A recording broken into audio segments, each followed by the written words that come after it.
হরে কৃষ্ণ কৃষ্ণ কৃষ্ণ হরে হরে, হরে রাম রাম রাম হরে হরে। মাসির বাড়ি থেকে ফিরতে নারাজ জগন্নাথ দেব। এদিকে মহালক্ষ্মী কি করলেন? রেগে গিয়ে জগন্নাথ দেবের রথ ভেঙে দিলেন। শুনুন কাহিনী।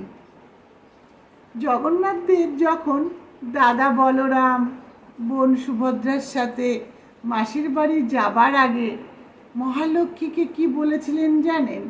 যে আমি কালকেই ফিরে আসব। তারপর যখন একদিন দুদিন করে 4 দিন কেটে গেল, জগন্নাথ দেব ফিরলেন না, তখন মহালক্ষ্মী প্রচণ্ড চিন্তায় পড়লেন এবং উদ্বিগ্ন হয়ে পড়লেন যে কেন আসছেন না। তখন মহালক্ষ্মী বিমলার পরামর্শে 5 দিনের দিন রওনা হলেন গুন্ডিচা মন্দিরে। আর জগন্নাথ দেব যখন বুঝতে পারলেন যে মহালক্ষ্মী আসছেন গুন্ডিচা মন্দিরে, তখন জগন্নাথ দেব কী করলেন? গুন্ডিচা মন্দিরের দরজাটি বন্ধ করে দিলেন। তারপর মহালক্ষ্মী এই দরজা বন্ধ দেখে গুন্ডিচা মন্দিরের তিনি প্রচণ্ড রেগে গেলেন। প্রচণ্ড রেগে গিয়ে কি করলেন? মনে মনে ভাবলেন যে পত্নীকে ছেড়ে দাদা বলরাম এবং বোন সুভদ্রার সাথে সুখে দিন কাটাচ্ছেন। তো এই ভেবে জগন্নাথ দেব যে রথে চড়ে গিয়েছিলেন, সেই রথটার নাম নন্দীঘোষ।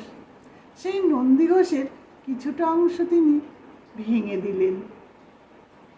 তাই এই যে নন্দীঘোষের কিছুটা অংশ ভেঙে দিলেন, আজও পুরীতে সাড়ম্বরে পালিত হয় মহালক্ষ্মীর দ্বারা এই নন্দীঘোষ ভাঙা প্রথা, যা রথভঙ্গ নামে পরিচিত।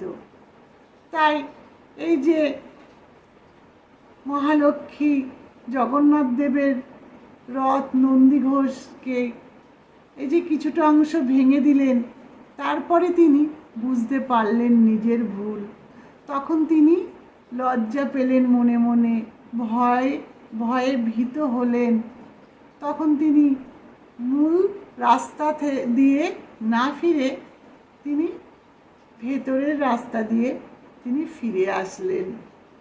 তাই এই যে জগন্নাথ দেব এবং মহালক্ষ্মীর সাধারণ পতিপত্নীর মধ্যে যেমন মান অভিমানের পালা চলে, ঠিক তেমনি তাদেরও মান অভিমানের পালা আজও দেখতে বহু ভক্ত জড়ো হয়।